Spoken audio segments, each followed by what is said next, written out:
Oo, no? Late lang. Yeah. Unders na? Aling. Aling? Anong aling? Running kundos on. Yun, good afternoon mga idol. Meron pa tayo dito ang issue ng XRM 125. Hindi daw pumandar, sabi na may-ari. Bigla na lang namatay nang hindi niya maintindihan yung dahilan. So yung ibang mga sitwasyon ganito, minsan natin malala pero hindi pala. Pag alam lang natin yung basic na pamamaraan, madali lang yan masolusyonan. Yun, so unang gagawin natin ay check muna natin kung may ilaw po o may supply po ng positive dito po sa kanyang dashboard. So nakita nyo naman, brown out. So shutdown po siya, walang kuryente pumapasok sa dashboard pag kini-kickstart natin. So bubuksan natin dito po sa bahagi ng kanyang head, no, sa kanyang headlight, kasi check natin doon po sa part po ng ignition switch, no, sa may kanyang susian.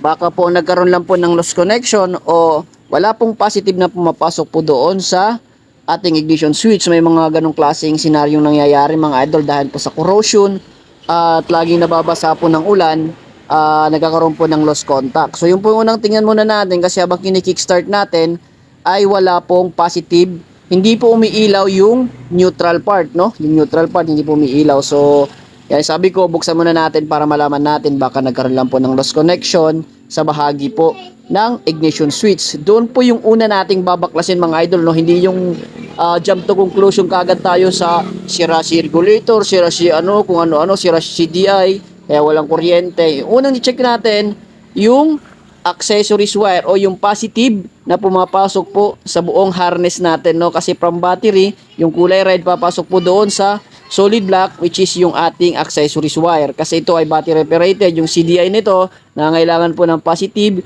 na galing po ng accessories para mapaandar. Kaya ang check natin dito, yung red wire at saka yung black wire, yung anyang ignition switch. Check muna natin kung goods po yung kuryenteng pumapasok dito, kung meron po silang connection o wala.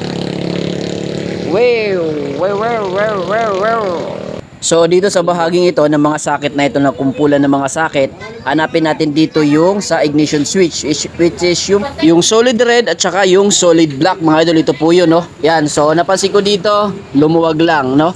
Ayan, nagkaroon po ng pagluwag, yun lang po yung naging problema. Yun, umilaw na, napansin nyo ba? Yan, no? So sana nakita nyo, umilaw na po yung neutral at saka yung headlight. Ayan, no? Umiilaw po siya mga idol. So lumuwag lang po doon sa bahagi ng kanyang socket. Iyon, no? So yun lang po yung naging problema nito. Ayan. So tingnan muna natin, i-check natin kung may kuryente na po doon po sa kanyang tension wire. Ilabas muna natin yung tension wire sa kanyang spark plug, oh. Ayan, tagayan sa spark plug cap. Tingnan natin kung meron pong kuryenteng lumalabas sa tension wire para ma-verify lang natin. Which is meron na yun, no? Kita nyo ba yun? Alakas! So yung mga idol, no, gaya ng sabi ko, hindi po magja-jump tayo sa conclusion, no, gaya ng nangyayari sa motor na ito, hindi po umandar dahil nagkaroon lang po ng problema doon so sa bahagi ng kanyang ignition switch, no, lumuwag po doon sa bahagi ng socket. Kasi ang sabi, dinukot daw kasi ayaw umandar, inilaw yung mga wire. So yun po siguro, nahila po yung wire. So pinapalitan na rin ng may-ari dito yung kanyang spark plug para mas maganda raw, at yun lang naman po yung naging problema. So kabitan muna natin ang bagong spark plug at papaanda rin natin.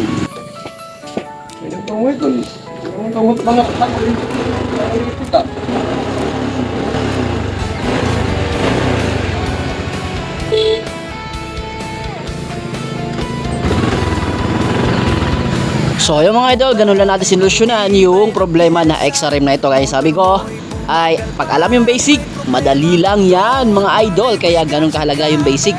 So sa mga sunod nating video, abangan nyo mga idol. Ayan, mag-comment kayo dyan para ma-shoutout natin. Bye-bye! Sa bawat ride, dapat sure ka.